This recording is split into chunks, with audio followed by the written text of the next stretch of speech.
అందరికీ నమస్కారం. మనం ఈరోజు వినబోయే కథ ఏంటో తెలుసుకునే ముందు, వీడియో చూస్తున్న ప్రతి ఒక్కరు లైక్ చేసి, ఛానల్‌ని సబ్స్క్రైబ్ చేసుకోండి.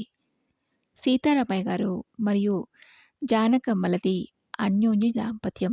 వారికి ముగ్గురు కొడుకులు, ముగ్గురు కూతుళ్ళు. ఆయన స్కూల్ టీచర్‌గా పనిచేస్తూ, ఏదో ఒక రకంగా జీవితం గడుపుతున్నారు.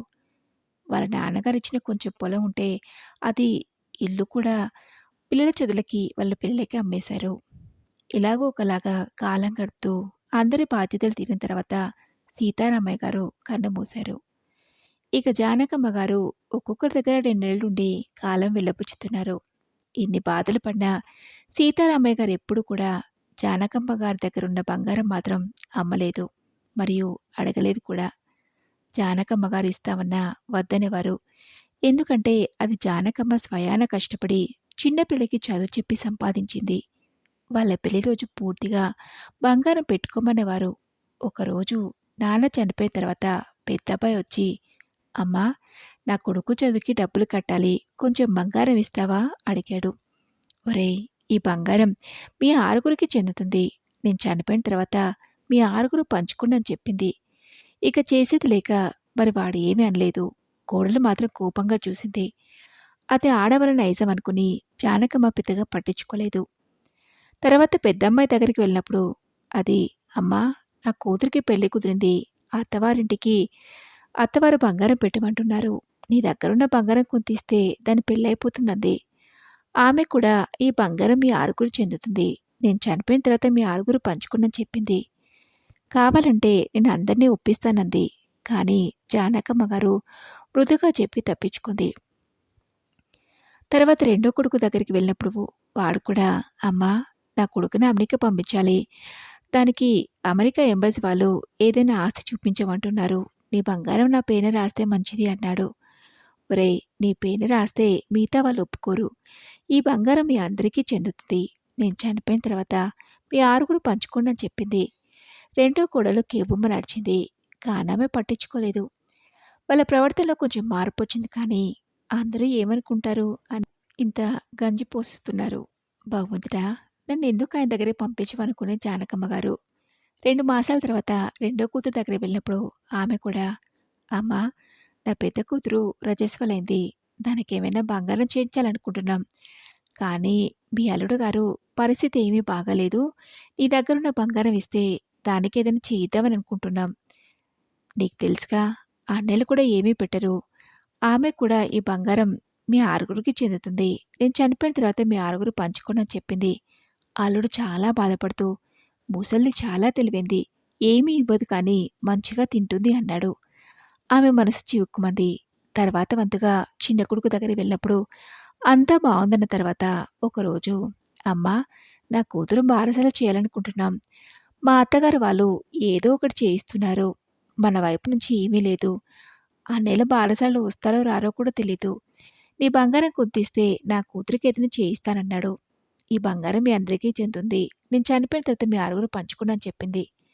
దానికి చిన్న కోడలు, కొంతేగా ఇమ్మంటున్నాం అని విరుచుకుపడింది. అనేనడితే చెప్తాను దాటవేసింది. ఇక ఆఖరికి చిన్న కూతురు దగ్గర వెళ్ళింది. చిన్న కూతురు మంచిగా చూసుకుంది. కానీ ఇంకా వెళ్ళిపోదాం అనుకున్నప్పుడు, అమ్మా, అందరికీ ఎంతో కొంత నాన్న పెట్టారు కానీ నేను ఇష్టపడిన వాడితో ఎలాగో పెళ్లి చేసేశారు. మా అత్తగారు ఎప్పుడూ అదే దెప్పుతూ ఉంటారు. ఇంతకీ ఇష్టపడిన పెళ్ళైనా మా హోదాకి తగ్గట్టు కనీసం కొంత బంగారమైనా పెట్టలేదు అంటుంది.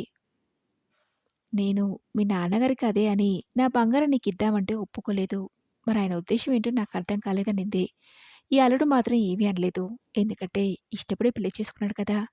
తర్వాత జానకమ్మ గారికి కొంచెం కొంచెంగా అర్థం అవ్వటం మొదలుపెట్టింది. వీళ్ళంతా నా బంగారం కోసం నన్ను చూసుకుంటున్నారు కానీ నిజమైన అభిమానంతో కాదు. బహుశా అందుకేనేమో మా ఆయనది ఎవరికీ పెట్టనివ్వలేదు. ఎంతైనా చాలా తెలివైనవారు. నేనంటే ఎంతో ఇష్టం. ఆయన చనిపోయిన తర్వాత నేను ఏమైపోతానని అతని బాధ.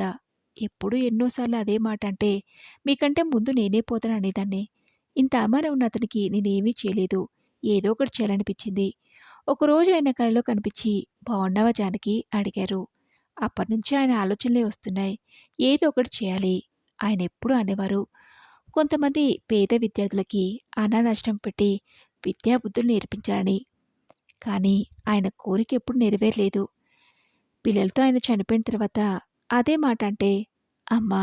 మా బ్రతుకులే మాకు కష్టంగా గడుస్తున్నాయి. ఏం చేయగలం?" అనేశారు. అంతా ఆలోచించి జానకమ్మ గారు ఒక నిర్ణయానికొచ్చారు. వెంటనే తన మరిదిని పిలిచింది. మరిదికి వదిన గారంటే చాలా గౌరవం. ఎందుకంటే ఆమె దగ్గరే అతను పెరిగాడు. ఆమె ఎంతో అభిమానంగా చూసింది. అన్నయ్య అంటే చాలా గౌరవం. "బాబూ! నువ్వు నాకొక పని చేయాలి. నా బంగారం అంతా మన పెద్ద బీరువాలో ఉంది. ఇదిగో తాళం చెవి. ఆ బంగారం తీసి అలాగే బంగారం పూసిన నగలు చేయించు. చేసిన తర్వాత అవి పెట్టెలో పెట్టేసి తాళం వేసేయి. తాళం నీ దగ్గరుంచు. అప్పుడు ఈ నగలమ్మేసి ఆ డబ్బుతో ఒక అనాథాశ్రమం కట్టించు" అని చెప్పింది. ఇది నా ఆఖరి కోరిక. మీ అన్నయ్య గారి ఆశయం కూడా. ఇది నా వినతి కాదు, నా ఆదేశం అనుకో. చేస్తాను వదినా. కానీ ఈ డబ్బు చాలదు అన్నాడు. మొదట చిన్నగా స్టార్ట్ చేసి, మీ అన్నయ్య దగ్గర చదువుకున్న వాళ్ళలో చాలామంది మంచి ఉద్యోగాల్లో ఉన్నారు. ఒక అబ్బాయి కలెక్టర్ కూడా అయ్యాడు. అందరికీ ఉత్తరాలు రాయి అంది. మరిది వదిన ఆదేశం ప్రకారం అంతా అలానే చేశాడు. మొత్తానికి అందరి సహకారంతో అనాథాశ్రమం మొదలైంది. శోభాయమానంగా దాని ప్రారంభోత్సవం కూడా జానకమ్మ గారి చేతినే చేయించారు. ఆమెకి ఎంతో తృప్తిగా అనిపించింది. వదినా, బంగారం పోసిన నగలు ఎందుకు చేయాలి? వాటికి కొంత ఖర్చవుతుంది. పెట్టె ఖాళీగా ఉంచితే సరిపోతుంది కదా అని మరిదడిగాడు. ఒకరోజు నగలు వస్తేనే తృప్తి ఉంటేనే వీళ్ళు నా చివరి కార్యక్రమాలు కనీసం వాళ్ళకి నిజం తెలిసే వరకైనా సరిగ్గా చేస్తారు. లేదంటే అసలు పట్టించుకోరు అంది. తాళం నా దగ్గర ఎందుకు వదినా అడిగితే, చూడు, నేనెప్పుడు చచ్చిపోతానో నాకే తెలీదు. నేను అపస్మారక స్థితిలో ఉన్నప్పుడు ఎవరైనా తీసి చూడొచ్చు. అప్పుడు వాళ్ళలో కలతలొస్తాయి. వదిన చాలా తెలివైంది అనుకున్నాడు. తర్వాత కొద్ది రోజులకి ఆమె ఆరోగ్యం క్షీణించసాగింది.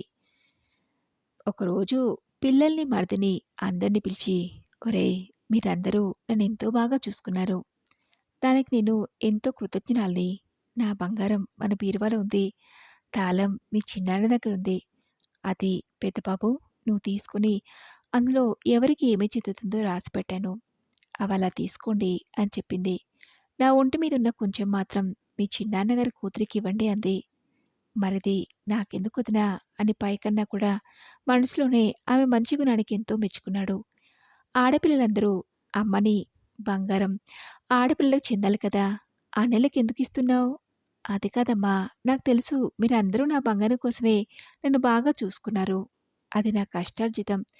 నాకు మా అమ్మ వాళ్ళిచ్చింది కానీ మీ నాన్నగారు చేయించింది కాదు. మీ నాన్నగారు కూడా అందరికీ సమానంగా ఇమ్మని చెప్పారు. మరి ఆయన ఉద్దేశం ఏంటో నాకర్థం కాలేదు అని చెప్పింది. ఇక చేసేదేవీ లేక అందరూ ఒప్పుకున్నారు. ఎవరూ లేనప్పుడు చిన్న కూతురొచ్చి, అమ్మా, నాకేమీ ఇవ్వలేదు కాబట్టి నాకు కొంచెం ఎక్కువ ఇవ్వు అంది. అలా ఒక్కొక్కరు ఏదో ఒకటి చెప్పి తమకెక్కువ ఇమ్మని అన్నారు. అప్పుడు ఆమెకి చాలా బాధనిపించింది. ఆ బాధతోనే ఓ రోజు కన్నుమూసింది. అందరు పిల్లలు కలిసి ఆమె అంత్యక్రియలు పూర్తి చేసేశారు. మరుసటి రోజే చిన్నాన్న గారిని పిలిచి బంగారం విషయం అడిగారు. ఆయన పిల్లలకి చెప్పారు. కార్యక్రమాలు అయిపోయిన మొదటి రోజే పంచుకుంటే మంచిది కాదు. ఆమె పెద్ద కార్యం 9 రోజుల తర్వాత వెంటనే తీసుకుందులేండి అన్నారు. అన్ని రోజులు అన్నట్టు చూశారు. ఒకవేళ చిన్నాన్నగారు తీసేసుకుంటే ఏం చేయగలం అనుకున్నారు. వాళ్ళ అనుమానం గ్రహించి ఆయన బీరువాకి 2 తాళాలు వేద్దాం. ఒకటి నా దగ్గర ఉంటుంది. ఇంకొకటి పెద్దవాడి దగ్గర ఉంటుందని చెప్పారు. ఇదేదో బావుంది అనుకున్నారు కానీ ఆడపిల్లలు కోరిక పట్టలేక మా పిల్లల చదువులు పోతాయి. అప్పటి వరకుంటే మా అత్తగారికి బాగలేదనుకురు. అలా ఏవో ఒక సాకులు చెప్పారు. వాళ్ళ కోరిక చూసి చిన్నానన్నారు. ఒక పని చేద్దాం. 3 రోజులకి పురం ఎత్తేద్దాం. తర్వాత పెద్ద కార్యం 9 రోజులకి చేద్దామన్నారు. బంగారం వస్తుంది కదా అన్న ఆతృతలో అందరూ ఒప్పుకున్నారు. పురం ఎత్తిన తర్వాత అందరూ చేరి పెట్టి తెరిచారు. అందులో తలతలమంటున్న బంగారం చూసి మురిసిపోయారు. ఎవరి పేరు మీద ఉన్నది వాళ్ళు తీసేసుకున్నారు. ఆమె ఒంటి మీద ఉన్న కొద్దిపాటి బంగారం మాత్రం చిన్నాన్నకిచ్చేశారు. చిన్నాన్న దాన్ని అనాథాశ్రమకి ఇచ్చేస్తానన్నారు. అది మీ ఇష్టమని అందరూ సంబరపడిపోయారు. ఎవరిళ్ళకు వాళ్ళు వెళ్ళిన తర్వాత మొక్కుబడిగా 9వ రోజుకొచ్చి కార్యం పూర్తి చేసి వెళ్ళిపోయారు. ఒక కూతురు ఆమెకొచ్చిన నగ పాత మోడల్దని దాన్ని విరిపి కొత్త మోడల్ చేయించుకుందామని బంగారం షాప్‌కి తీసుకువెళ్తే, అది బంగారం పూసిందని తెలిసింది. లబోదిబోం అని అందరికీ చెప్పింది. తక్కిన వాళ్ళు కూడా ప్రయత్నించగా అది బంగారం పూసిందని తెలిసింది. దాంతో అందరూ చిన్నారిని నిలదీయడానికి వెళ్లారు. ఆయన ఏదో చేశారని పెద్ద మాటలు మాట్లాడారు. అప్పుడాయన ఒక కవర్ వాళ్ళకిచ్చారు. అందులో వాళ్ళ అమ్మ రాసిన ఉత్తరం ఉంది. ఆమేం రాసిందంటే, "పిల్లలు, మీ చిన్నాన్న ప్రమేయం ఇందులో ఏమీ లేదు. నేనే మీ నాన్నగారి పేరున ఆశ్రయం తెరవడానికి చేశాను. మీ నాన్నగారి పేరు చిరకాలం ఉండాలంటే నాకిదే మార్గం అనిపించింది. నాది తప్పైతే నన్ను క్షమించండి." అయినా వినకుండా చిన్నాన్నే ఆ ఉత్తరం రాసుంటారని అమ్మ సంతకం పరిశీలించారు. అది సరిపోయింది. అయినా తృప్తి చెందక ఆయన ఏదైనా తెల్ల కాగితం మీద ఆ అమ్మతో సంతకం చేయించి ఆయనే రాసుంటారని పోలీస్ కంప్లెయింట్ ఇచ్చారు. పోలీసులొచ్చి ఆయన నిలదీయగా, ఎక్కడైతే గోల్డ్ అమ్మారో ఆ షాప్‌కి తీసుకువెళ్ళి రసీదులు చూపించారు. ఎక్కడైతే బంగారం పూసిన నగలు చేయించారో అక్కడ కూడా సాక్ష్యం ఇప్పించారు. అప్పుడు పోలీసులు సంతృప్తి చెంది వాళ్ళందరికీ బుద్ధి చెప్పి పంపించారు. కొన్ని సంవత్సరాల తర్వాత ప్రభుత్వం ఆ సీతారామయ్య గారి అనాథాశ్రమానికి దేశంలో మంచి అనాథాశ్రమంగా రాష్ట్రపతి అవార్డిచ్చి, జానకమ్మ గారికి పద్మశ్రీ అవార్డిచ్చింది. ఆ అవార్డుకి కూడా మేము వెళ్తామని అందరు పిల్లలు తగువులాడుకుంటూ ఉంటే, ఆ అవార్డు ఉత్తరంలో చిన్నాన్న లక్ష్మీరామయ్య గారు మాత్రమే రాష్ట్రపతి భవనానికి రావాల్సిందిగా అని ఉంది. చూసి అందరూ నోళ్లు మూసుకున్నారు. తమకు జన్మనిచ్చిన వారికి ఎంత అన్యాయం చేశారో అప్పుడు తెలుసుకున్నారు.